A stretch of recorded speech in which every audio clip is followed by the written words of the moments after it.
হয় নমস্কাৰ দেখিছে মই আজি জাৰ্চি পিন্ধি আছো যেহেতু খেল খেলি ভাল পাওঁ আজি খেলৰ বিষয়ে কিছু কথা পাতিম আৰু খেলৰ বিষয়ে পাতিবৰ কাৰণে আজি আহিছো বৰ্তমান মাজুলীত ক্ৰিকেট খেলৰ এটা ট্ৰেণ্ড চলিছে মাজুলীত আজিৰ পৰা প্ৰায় 5 বছৰ আগতে বা 3 বছৰ আগতে এই মাজুলীত এই ট্ৰেণ্ডটো নাছিল কালি ফুলনি হাইস্কুল ফিল্ডত হোৱা এখন খেলে প্ৰমাণ কৰি দিলে যে মাজুলী মানুহখিনি ক্ৰিকেটৰ প্ৰতি কিমান মানে এটা ইন্টাৰেষ্ট আছে মানুহৰ কিমান গুৰুত্ব আছে ক্ৰিকেটৰ জনপ্ৰিয়তা কিমান আছে সেয়া প্ৰমাণ কৰি দিলে মাজুলী ফুলনি হাইস্কুল ফিল্ডত মাজুলী টাউন ক্লাবৰ উদ্যোগত আয়োজন হোৱা বিধায়ক কাপ 2025 তাৰ প্ৰমাণ কৰি দিলে চাওক হাজাৰ হাজাৰ দৰ্শক উপস্থিত আছে মাজুলী বিভিন্ন প্ৰান্তৰ পৰা মানুহ আহিছে এটা ভাবিব নোৱাৰা এটা পৰিৱেশ মানুহ আউট অফ কন্ট্ৰলত মানে গেদাৰিং হৈছে কন্ট্ৰল কৰিব নোৱাৰা এটা পৰিৱেশ হৈ গৈছে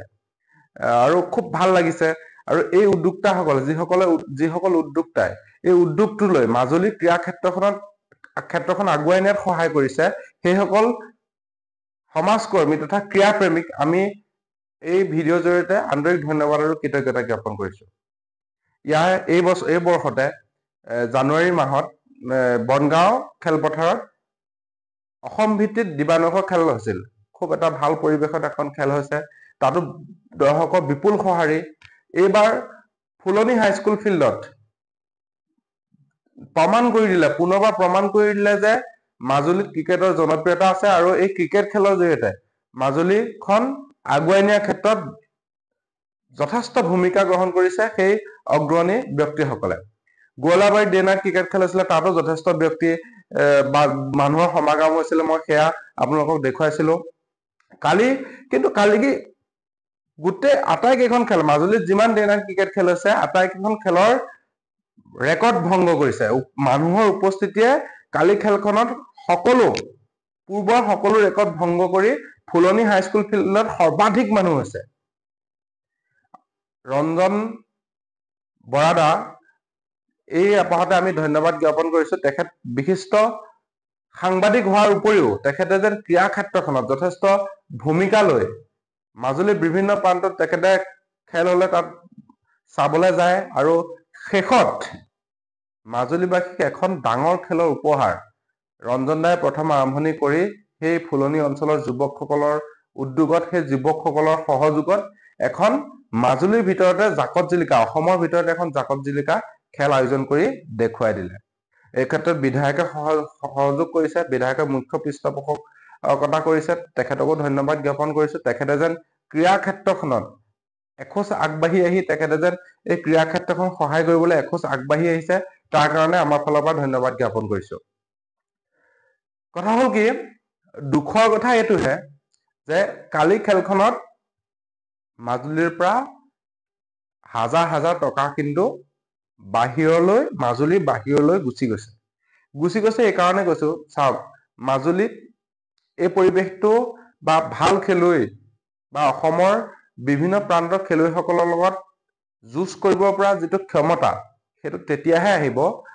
আমাৰ মাজুলীত আন্তঃগাঁথনিৰ অলপ অভাৱ হৈ আছে হয় মাজুলী খেলুৱৈয়ে অসমৰ যিসকল আক্ৰমণীয় খেলুৱৈ সেই খেলুৱৈসকলৰ লগত সমানে ফেৰ মাৰিব নোৱাৰাৰ কাৰণ আছে কাৰণখিনি মই আপোনালোকৰ আগত কম প্ৰথম কথা হ'ল মাজুলীত আন্তঃগাঁথনিৰ অভাৱ মাজুলীত প্লেগ্ৰাউণ্ডৰ অভাৱ আজি মাজুলীত চাওক কিমানখন প্লেগ্ৰাউণ্ড আছে মাজুলী গাঁৱে ভূঞে যিসকল প্ৰতিভা আছে সেই প্ৰতিভাসমূহে কেইখন খেলপথাৰ আছে খেলপথাৰটো পোৱা নাই আজি প্ৰেক্টিচ কৰিবৰ কাৰণে ভাল ফিল্ড এখন নাই আমি ক্ৰিকেট খেলো আমি কেইমাহ ক্ৰিকেট খেলো মাজুলী খেলুৱৈসকলে ক্ৰিকেট খেলে 3 মাহ চাওক জানুৱাৰীত আৰম্ভ হয় মাঘ বিহুত যিহেতু খেলসমূহ আয়োজন কৰে জানুৱাৰীত আৰম্ভ হয় জানুৱাৰী ফেব্ৰুৱাৰী মাৰ্চ এপ্ৰিললৈকে 4 মাহ দিন আমি ক্ৰিকেট খেলো তাৰ পাছত কি হয় আমাৰ যিসমূহ আমি কষ্ট কৰি পথাৰত ধান কাটি শেষ হোৱাৰ পাছত আমি যিসমূহ ফিল্ড বনাও সেইখিনি আকৌ পুনৰ হাল বায় খেতি কৰাৰ ফলত আমাৰ খেলিবলৈ কোনো ফিল্ড নাথাকে আমি 4 মাহ বছৰটোত 4 মাহ দিন ক্ৰিকেট খেলো